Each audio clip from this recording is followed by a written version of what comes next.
আসসালামু আলাইকুম, welcome back to my new video. আজ তৈরি করে দেখাবো চিকেন চাউমিন। রেস্টুরেন্টে অনেক বেশি দাম দিয়ে চাউমিন না খেয়ে অল্প কিছু উপকরণ দিয়ে বাসায় তৈরি করে নিতে পারবেন রেস্টুরেন্টের থেকেও অনেক বেশি মজাদার চিকেন চাউমিন। হুবহু রেস্টুরেন্টের মতো চিকেন চাউমিন তৈরির এই রেসিপিটি যদি একবার শিখে যান তাহলে চাউমিন খাওয়ার জন্য আর রেস্টুরেন্টে যেতে হবে না। তো চলুন রেসিপিটি দেখে নেওয়া যাক। এর জন্য একটা বাটিতে প্রথমে দিব 2 চা চামচ টমেটো সস, দিব 1 চা চামচ চিলি সস, 2 চা চামচ দিব সয়া সস, 1 চা চামচ দিব ভিনেগার, 1 চা চামচ দিব চিনি, আর দিব 1 চা চামচ কর্নফ্লাওয়ার, সাথে দিব 2 চা চামচ পানি।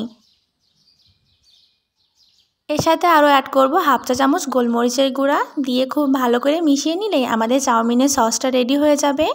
একবার যদি ঠিকমতো এই সসটা তৈরি করে নিতে পারেন আপনার চাউমিন রেস্টুরেন্টের থেকেও বেশি মজাদার হবে। এখন একটা কড়াইতে পরিমাণ মতো পানি দিব,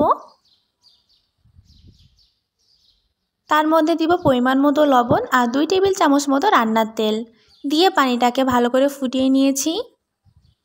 এরপর এর মধ্যে দিয়ে দেবো 1 প্যাকেট নুডলসটাকে খুব ভালো মতো করে সেদ্ধ করে নিতে হবে। পুরোটা সেদ্ধ করা যাবে না, 80% মতো সেদ্ধ করতে হবে। নুডলসটাকে যদি পুরোপুরি সেদ্ধ করতে যান তাহলে কিন্তু চাউমিনটা ভালো হবে না, ঘেটে যাবে। সেদ্ধ করা হয়ে গেছে, এখন নামিয়ে ঠান্ডা পানি দিয়ে ধুয়ে নিতে হবে। এতে করে নুডলসটা ঝরঝরে থাকবে। এখন একটা কড়াইতে দিব পরিমাণ মতো রান্নার তেল, তার মধ্যে দিব 1 চা চামচ রসুন কুচি। রসুনটাকে খুব ভালো করে ভেজে নিব হালকা লালচে করে। রসুনটা হালকা লালচে কালার হয়ে আসলে দিব 1 কাপ মুরগির মাংস, এখানে ছোট টুকরা করে কেটে নিয়েছি। মুরগির মাংসটাকে প্রথমে হালকা একটু ভেজে নিব।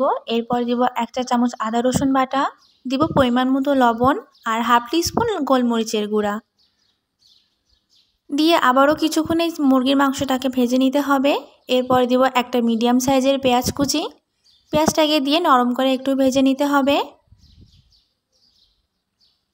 এরপর দিব 4 থেকে 5টা কাঁচামরিচ কুচি করা, কাঁচামরিচটা দিয়েও আবারও কিছুক্ষণ ভেজে নিব।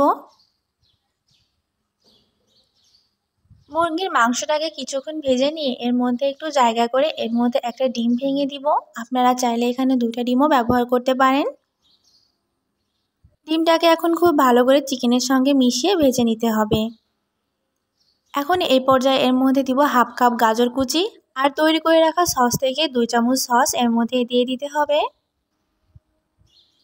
দিয়ে খুব ভালো করে 3 থেকে 4 মিনিট এই মুরগির মাংসটাকে ভেজে রান্না করে নিতে হবে।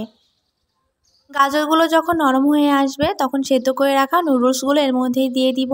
সাথে দিব হাফ কাপ বাঁধাকপি কুচি, হাফ কাপ ক্যাপসিকাম আর 2 থেকে 3টা পেঁয়াজের কলি আর তৈরি করে রাখা সস থেকে সম্পূর্ণ সসটা এর মধ্যে দিয়ে দিতে হবে। এখন চুলার আঁচটা মিডিয়াম হাইতে রেখে খুব আলতোভাবে চাউমিনটাকে রান্না করে নিতে হবে। এইভাবে খুব ভালো করে মশলাটাকে মিশিয়ে নিতে হবে। এই পর্যায়ে লবণটা দেখে পরিমাণ মতো লবণ এর মধ্যে অ্যাড করতে হবে। তারপরে 3 থেকে 4 মিনিট খুব ভালো করে এই চাউমিনটাকে রান্না করে নিলে রেস্টুরেন্ট স্টাইল চাউমিন বাসাতেই তৈরি হয়ে যাবে। চাউমিনটা দেখতে যেমন সুন্দর হয়েছে মাশাআল্লাহ, খেতেও অনেক বেশি মজাদার হয়েছে, এমনকি রেস্টুরেন্টের থেকেও অনেক বেশি ভালো স্বাদের হয়েছে। আর আপনারাই দেখতে পারছেন দেখতে কতটা সুন্দর হয়েছে মাশাআল্লাহ, হুবহু একদম রেস্টুরেন্টের মতো।